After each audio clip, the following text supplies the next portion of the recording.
Hello, everyone. My name is Crystal Phillips. I'm here with the Biohubx. I am also the Vice President of Thin Air Labs Fund 1, and I'm also joining me today is Dr. Joseph Wang from Nimble Science. And as some of you may know, if you've been to these before, the Biohubx has something called the Expert Corner, which is a series of videos where we get to interview fascinating people on interesting topics that are often highly technical. So we try to make these interviews as accessible to the public as possible so more people can learn about what's happening here in Calgary, Alberta, but also be able to contribute or be a part of it. So very excited for today's session because it's all about the microbiome. I would say that this was almost a buzzword, 3 to 5 years ago. People liked to talk about it. They didn't really know what it was. And now it's totally exploded and quite a popular subject. So I imagine this will be a lot of people leaning in to hear you speak. So to get us started, I'd love to explore the importance of gut microbiome in human health and get a bit of a background about you, Joseph, you personally, and then how Nimble Science came to be. Sure. Yeah, it's really nice to meet with everyone. So maybe I can just give a quick updates on the research in this gut microbiome area, which is very exciting space, starting from about 10 years ago, because the advancement of this genomic sequencing methods such as MiSeq and HiSeq. So those techniques really enable the scientists and the other people to have a better understanding about the gut microbiome. I think now people are trying to understand two things. One is who's living in our gut and what they're doing. And this kind of genomic sequencing is really accelerating people's understanding about it. So talking about the human microbiome, these are the bugs living in our body. And it's made up of trillions of bacteria, fungi, and other microbes there. So it's actually estimated that the number of these microbiome cells, they outnumbers the number of human cells in our body by 1 to 10 times. Wow. And this gut microbiome plays a very important role in your health by helping control your digestion and benefit your immune systems, which is quite intuitive to some people, and many other aspects of the health. So there's a lot of research, interesting research topics in this area. Maybe I'll just give one example. Dr. Jeffrey Gordon, he's a professor from the Washington University in St. Louis. He actually did a very interesting study about 10 years ago where he inoculated the microbiome that he collected from the obese twins into regular mice and developed the obesity symptoms in those mice and vice versa. So I think studies like this really support the notion that the gut microbiome does contribute to different kind of conditions like obesity and many other diseases. So this is still a very, very hot research area, and every week we just seen a high quality paper published in impactful journals like Science and Nature about the gut microbiome, what people find around it and how it's related to the health. And that's actually what motivated me to found Nimble Science. So it must be tough when you know of all of the possibilities of the microbiome and you have this solution, which we will talk about in detail. Which area to focus on? You mentioned obesity, but I know there's so many there's a range of health disorders that you could play a big role in improving. How do you focus on one area? Or do you? Yeah, I think what we're focusing is we're focusing on delivering high quality microbiome samples to all of these researchers. So right now, we're not specifically focusing on one condition or one area. I think what Nimble does is really because we identify there is a lack of a proper sampling technology to help people better access to the gut microbiome and do the proper discovery. Because the right now, like I was saying, over 95% of these researchers, people are over relying on the fecal microbiome. As for the reasons, as you can imagine, it's really because it's very easy to have access to the fecal microbiome. However, if you think about the gut, it's really a very long organ, about a few meters long, and it has various segments in it, starting from the esophagus to stomach to the small intestine and to the colon. So there's already pretty solid research papers published which already suggesting that the fecal microbiome is only a proxy of the distal colon. And what's happening up there in the proximal colon or even in the small intestine, people simply have no idea because it's very difficult to access to those regions.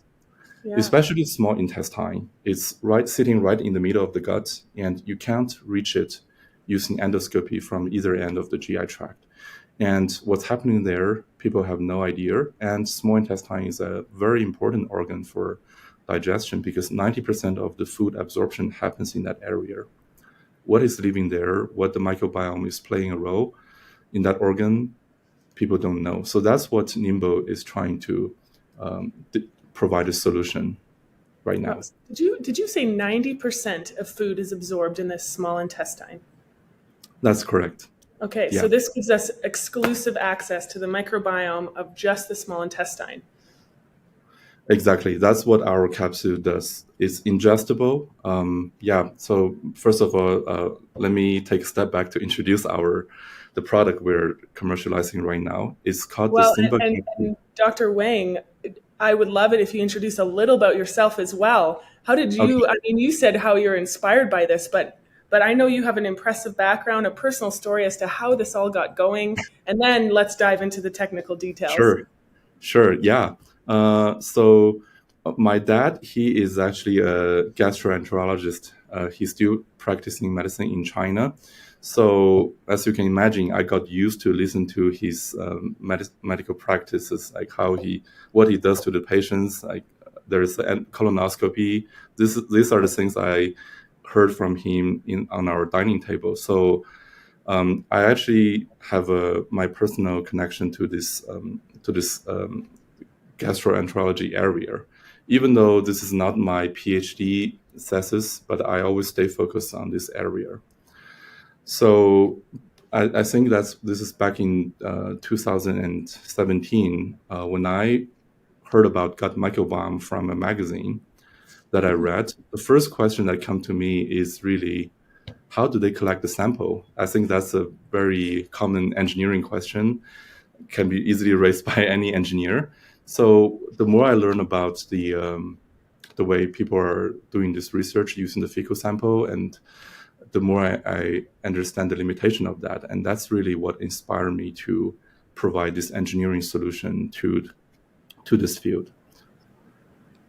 Wow. Okay. I'm glad I asked. Thank you. Okay. So now let's dive into the SIMBA capsule because this is, you found a better solution than the typical answer for how you access information on the microbiome, which is through a fecal sample. Yeah. So following the question that I raised about how people are collecting samples, I think there's pretty clear need to develop some minimum invasive way to allow people to have easier access to the gut.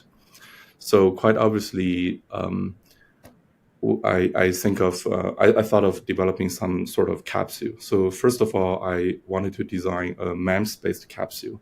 However, I realized, by the way, MEMS stands for micro-electromechanical, simply means those kind of sophisticated capsules with battery, actuators, sensors, all of that. But soon I realized that the technology is not ready yet. We can probably develop a capsule like that, but it will be very expensive to make it and make it available to different users. So from there, I think maybe I should develop a passive type of sample collection capsule without using any battery. So that's where I started to brainstorming and develop this first version of the SIMBA capsule, which is using a pH controlled mechanism to control where we want to collect the sample along the gut, because the GI tract is actually, like I said, it has multiple segments, and each segments, they have a different pH, different physiology. So the way our SIMBA capsule works is that we're utilizing the change of the pH to, that's how we control where we want to collect samples at the different segments. So the SIMBA capsule, it's targeting the small intestine, and by using this pH sensitive polymer that we coat on our capsule. Wow. Okay.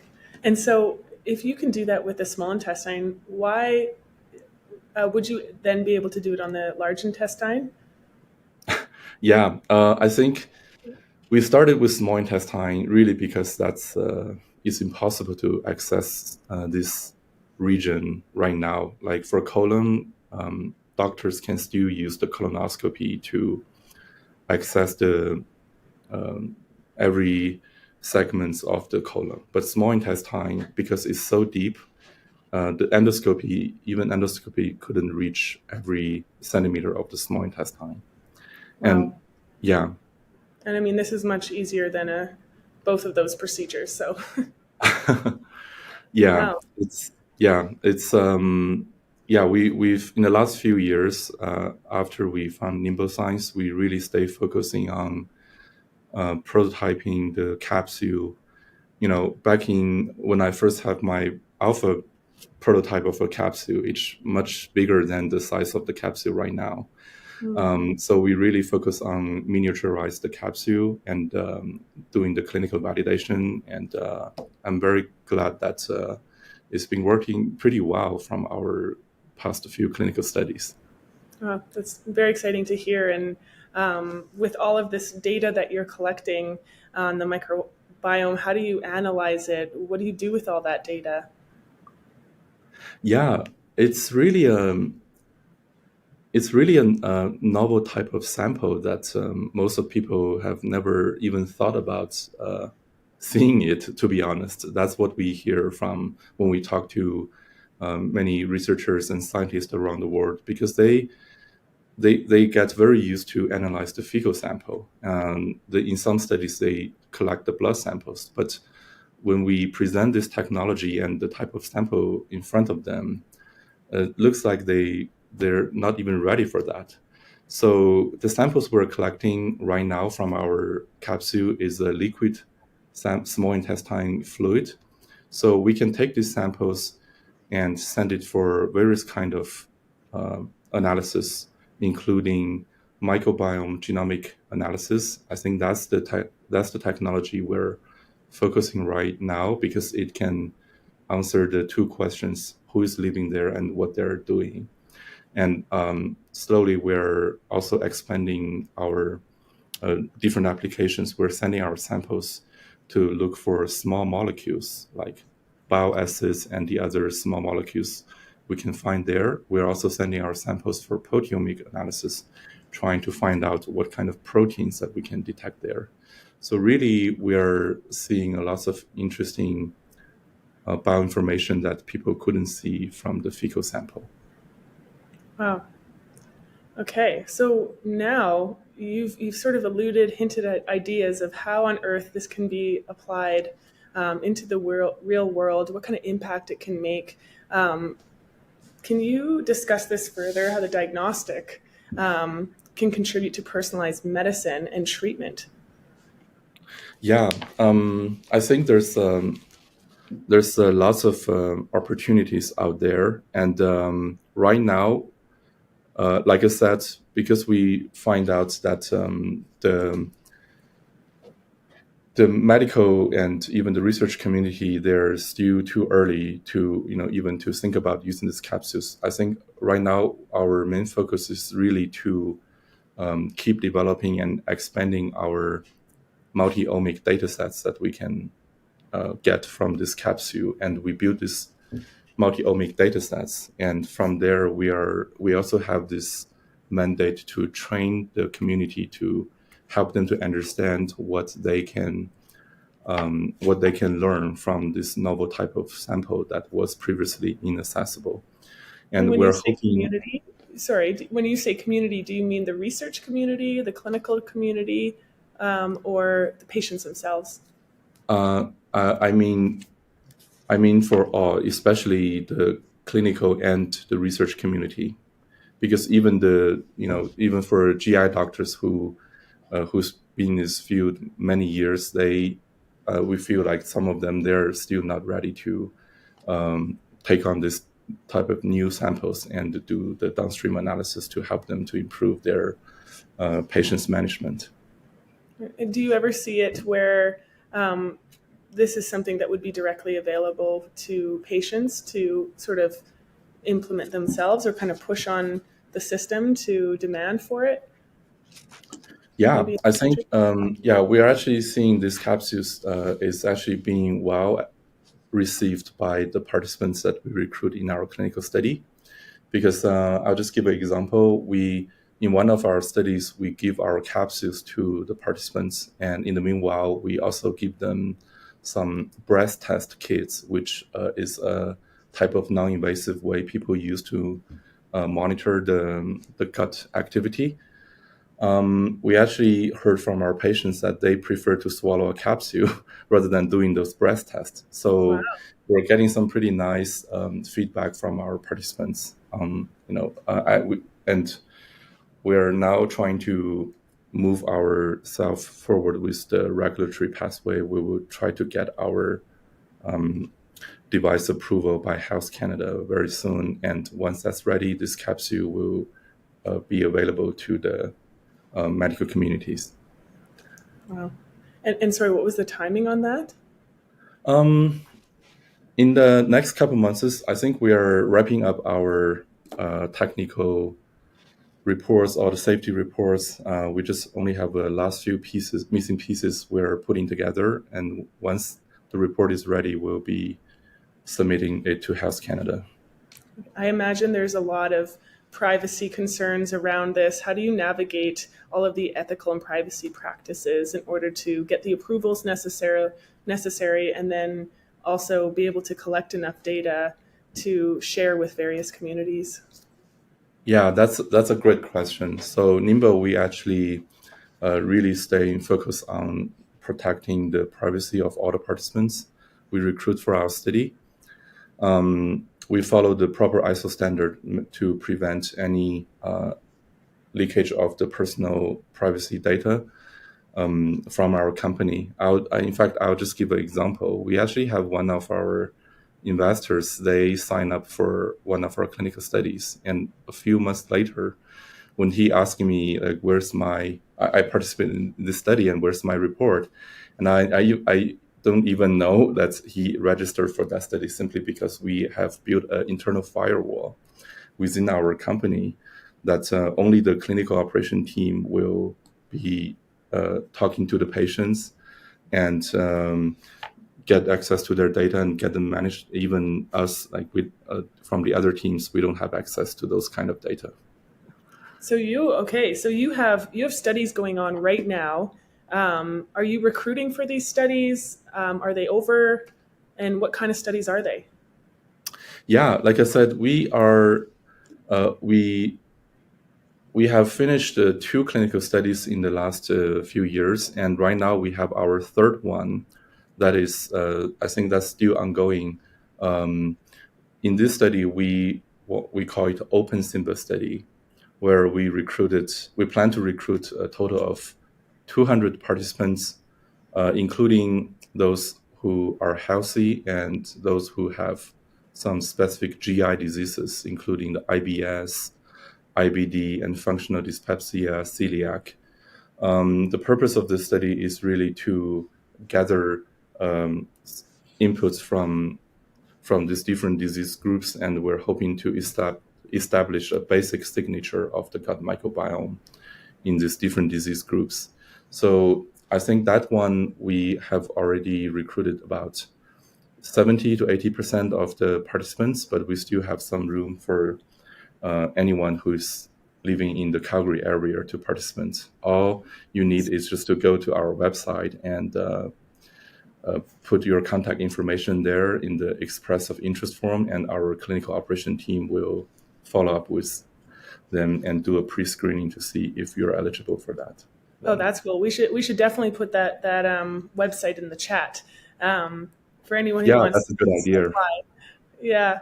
And so you just go onto the website, you get connected with a clinician, you go through a screening process to see if you were eligible for the study, and then you can get started right away. And you have to live within sort of the Calgary region. Yeah, that's for this open SIMBA study. What we're planning is we are planning to do a Canadian national-wide clinical study in the future. Nice. Because what we are developing right now is not just around the capsule, but really a platform around this capsule, including the proper capsule and sample shipping protocol and the storage protocol. So we are moving really fast in those areas, and the capsule and the platform will be ready for anyone across Canada, not limiting to the Calgary area.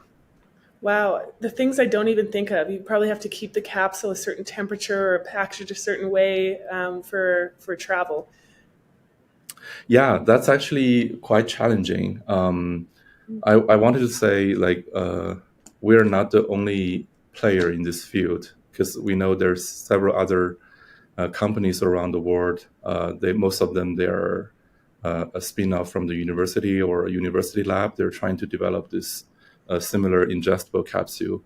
But I'm very proud to say that Nimble, we actually focus on the sample quality.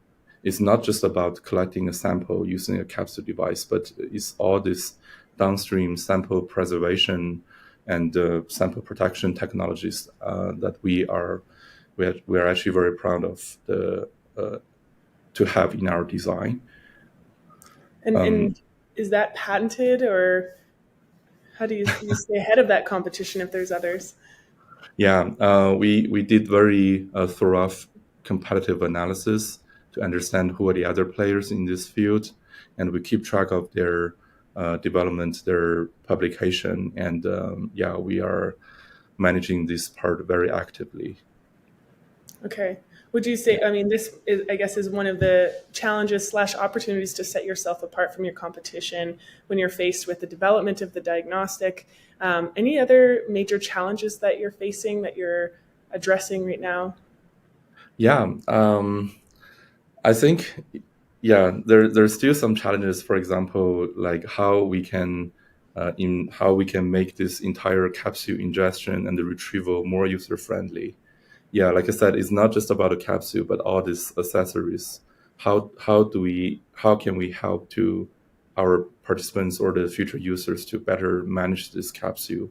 How to find it in the poop, and how to retrieve it, how to ship it back to our lab properly. These are the things we're working on right now. Nimble has recently assembled a very strong team that consists of the microbiologist and the bioinformatician, who is going to focusing on these areas to make sure that we deliver this high quality sample and data. Nice. And I imagine, well, I know your co-founder Sabina and I have always, it always comes up where you have these crappy puns that always come up when talking about Nimble. So I applaud you for not using any in this session. It's just too easy and funny. So I have a big question for you. Before I'd like to get back to the audience and see if anyone else has questions that we can answer. But what is your big vision? So we talked at the very beginning, there's so many ways and opportunities that you can go when you're discovering really a whole new way to look at a part of the body that has not been researched before. So that's one idea. But you know, when we look forward 10 plus years from now, say everything goes smoothly and you're achieving all of your successes and milestones, what does the world look like?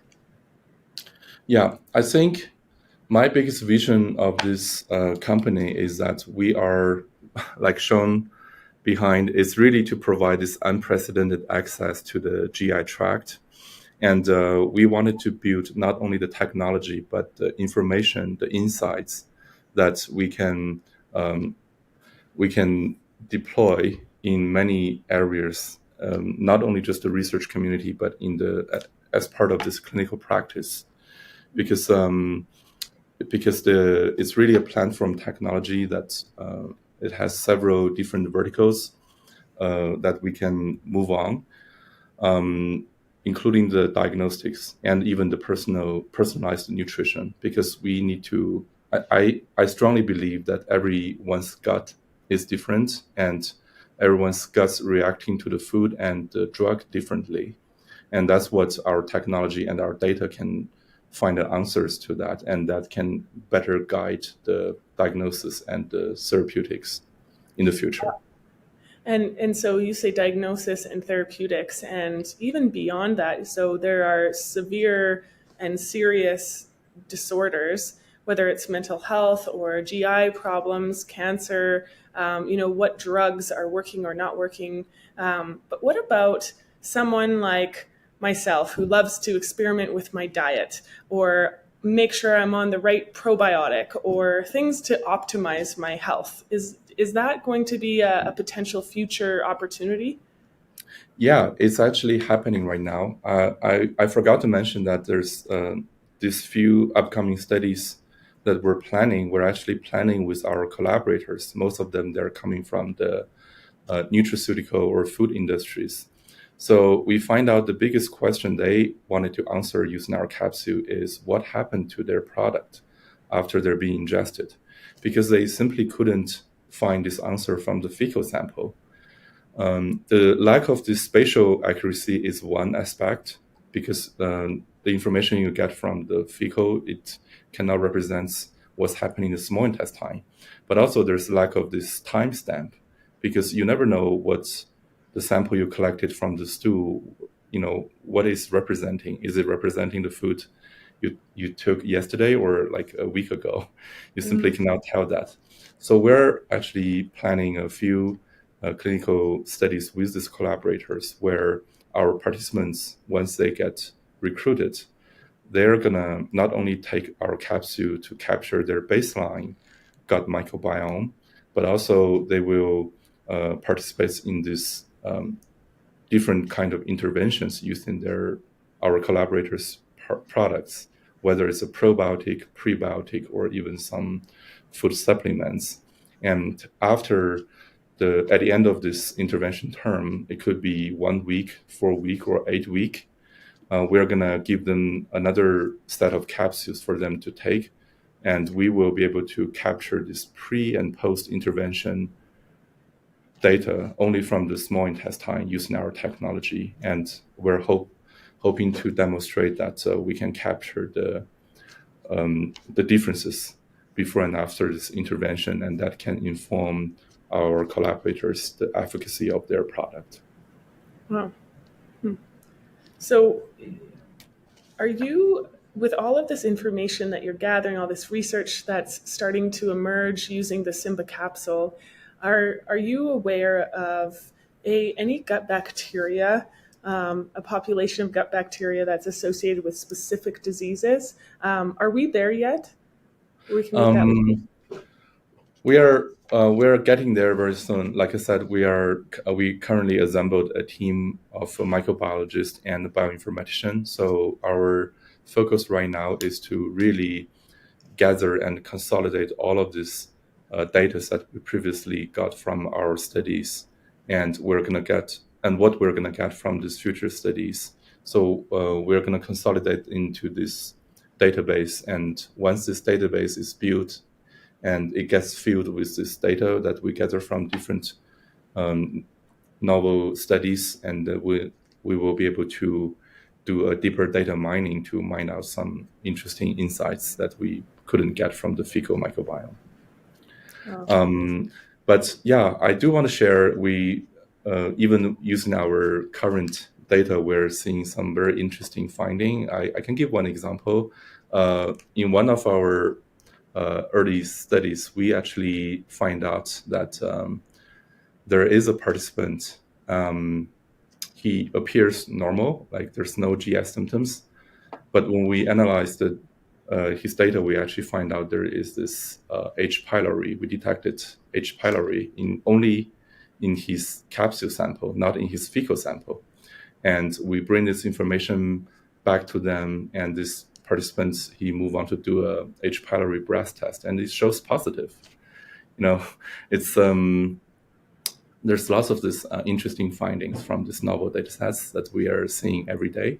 And I'm actually very looking forward to the expansion of this database and to see what else we can learn from it. Not only we can correlate it with different kind of diseases, but as we keep building this database, we're hoping to find correlation between the gut microbiome to the patient's lifestyle, like are they smoking or non-smoking? What's their drug use history? What's their lifestyle? There's a lot of interesting aspects you can look into this database and mine out some interesting data out from it. Oh, no kidding.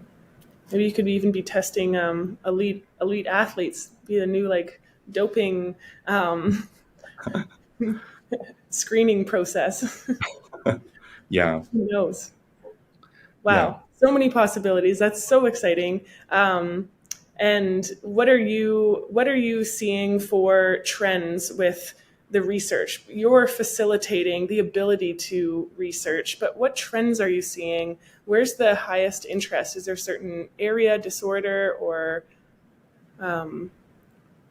even type of population that's affected by this? Yeah, that's a good question. So first, I think I think right now the focus of the research is on the microbiome is not just about who is there, and a lot of these high quality papers that were published recently, they're slowly moving on to disclose the underlying mechanisms of the microbiome, what kind of pathway these bacteria are triggering, and how exactly the products of these pathways is modulating our gut health. I think that's the trend I'm seeing right now. And I think that's what Nimble's capsule can help them, because we are collecting the samples on the spot in the small intestine, which is the area lots of these reactions is happening.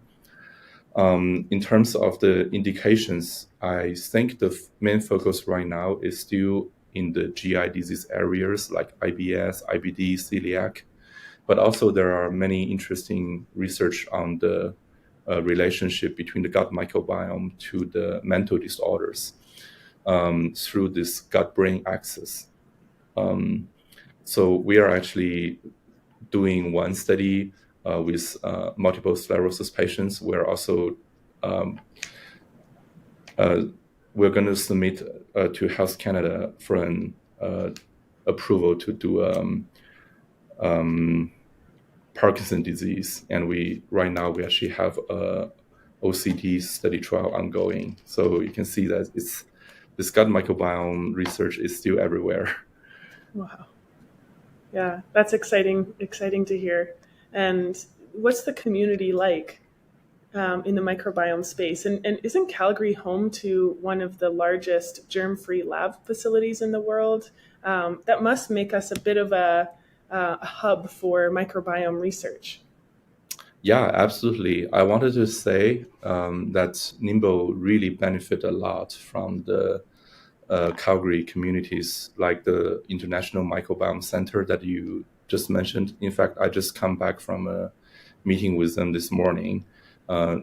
We already have a plan to continue to solidify our research programs in the future. So Nimble really benefit a lot from this collaboration, not only with the university here, but also with the other stakeholders in this community, like Biohubx, the Life Science Innovation Hub, the Thin Air Lab. Yeah, we're being really blessed with the connections we have. Wow, that's so great to hear. It certainly takes more than one person to be able to build such a company and get all of this research out. And you really are facilitating and just getting started with creating these new possibilities. Congratulations. Thank you. Yeah. Well, unless there are any other further questions in the chat, oh, there are. We have one from Karen coming in, which is what kind of diagnostic implications will come from the microbiome information? Correlation to different disorders or diseases and early diagnosis of things like gastritis or ulcers, which I think you addressed a little bit too. Have you identified any relationship to depression?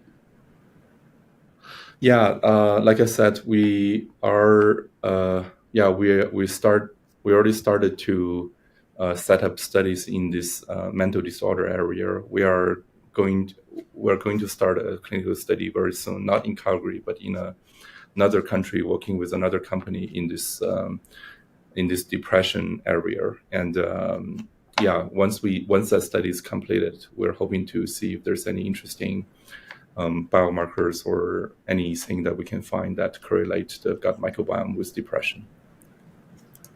Thank you. And one more from Karen, would it identify Crohn's changes? Crohn's changes. I bet, Karen, I bet you mean Crohn's disease is a type of IBD. Yes. Yeah. Yeah. Yeah, I think Crohn's as a subtype of IBD, it's autoimmune disorder, and people couldn't find out what causes it. But the problem with these patients is that they either have inflammation that was triggered by some unknown reason, either in the small intestine or in the colon, and there's a lot of research going on trying to find whether it's because of the gut microbiome that is causing or that's relating to this inflammation. So we are definitely gathering this Crohn's disease patients data by ourselves or through collaboration with some other researchers right now. And hopefully we can find some correlation there very soon. Thank you. Okay, we've got a couple more questions coming in. One is from Heather. Hi, Joseph. Can you tell us a little bit more about what you were selling? A capsule, a service, and how much does it cost? That's a great question. So Nimble, right now we're a seed stage company.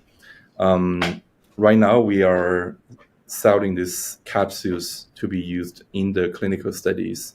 So we actually have two models of transaction. One is that we can sell these capsules to the companies or researchers for them to use this capsule as a research tool for their own study, whether it's happening in Canada or in some other countries. We are able to sell it as a research tool already. And also, the second arm of our revenue right now is that we offer the capsule as a service to companies who would want Nimble to lead our own clinical study. And at the end of the studies, we will be able to gather these data sets, and we will be able to transact these data sets with our customers. That's where we are right now, but I can guarantee that's not our business model. Will just keep evolving as we gradually learn more and more from our technology and from what we can get from it. Dr. Wang, people are interested because I think the wheels are spinning and questions are still coming in. We have a great one from Jeff, which I can't wait to hear the answer for. Does your technology have application in the animal and veterinarian space? Yes, we are. We actually already completed one study using the canine models with UFC researchers, and we're very glad to see the capsule is there's no major safety issue with the dogs we're using. Of course, I think there's some future limitation regarding the use of our capsule into certain species of dogs, especially those smaller than human. There's some challenge out there, but there's definitely potential application in the animal and vet space. Nice. Elisa asked if you're recruiting for clinical trials. I believe there is a website at the top of this chat because, yes, thank you for asking. You are recruiting for trials, right? And there's more information on that website. That's Plus, right. there are more coming down the pipe. Yes, I post that link in this chat. Elisa, please visit that link. And if you're interested, please just sign up through that link. Okay, another good one. How far are we from customized probiotic prescriptions for individuals to optimize health based on their small intestine microbiome reference sample?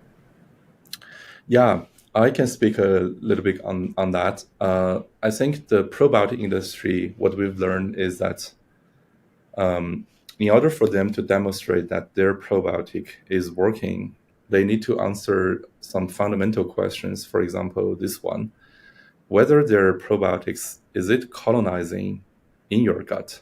I think right now, even some of these fundamental answers, some of these fundamental questions, it hasn't been yet been properly answered because of the lack of access to the gut.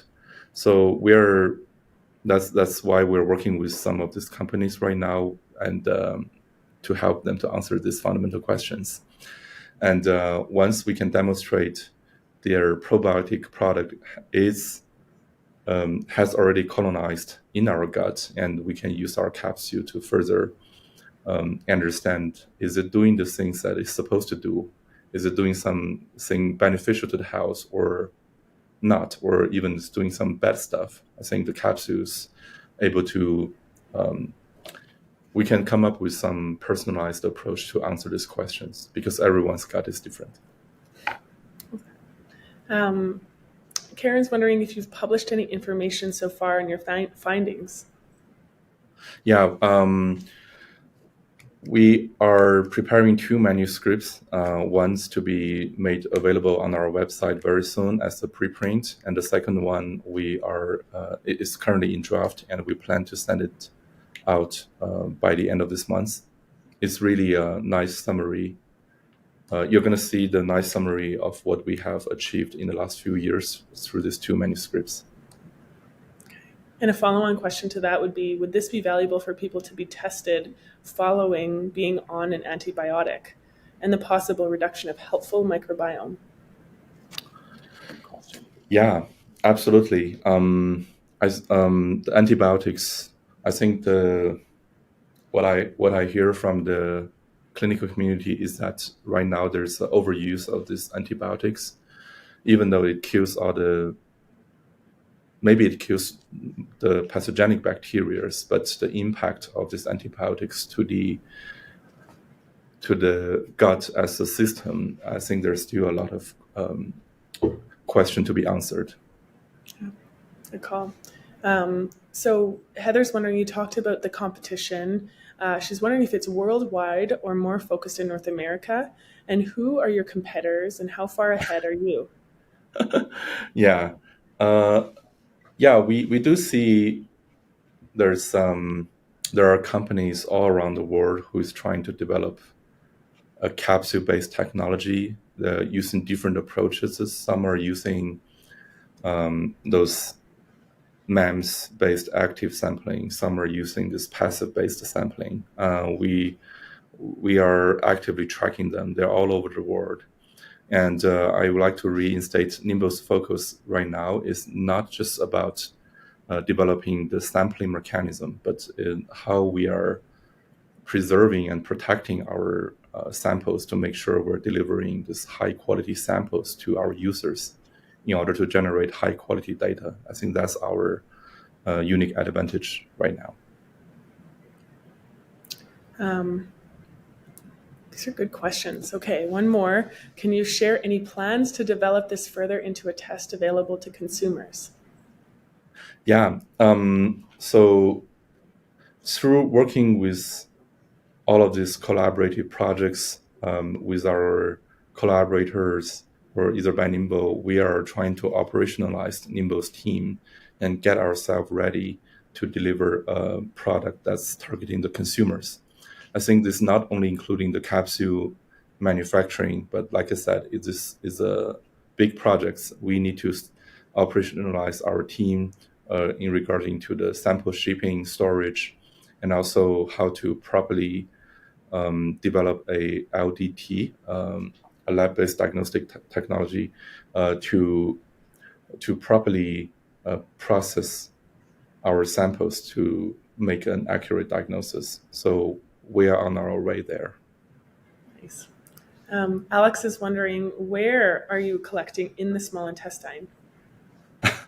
Yeah, that's a great question. We often get asked by researchers. I like to clarify that our technology probably is not the best one to target every centimeter of the small intestine, but from our clinical validation data utilizing this multiple X-ray scan we use to track the capsule, we're actually seeing that the capsule is now targeting the jejunum and the ileum area, which is the distal part of the small intestine.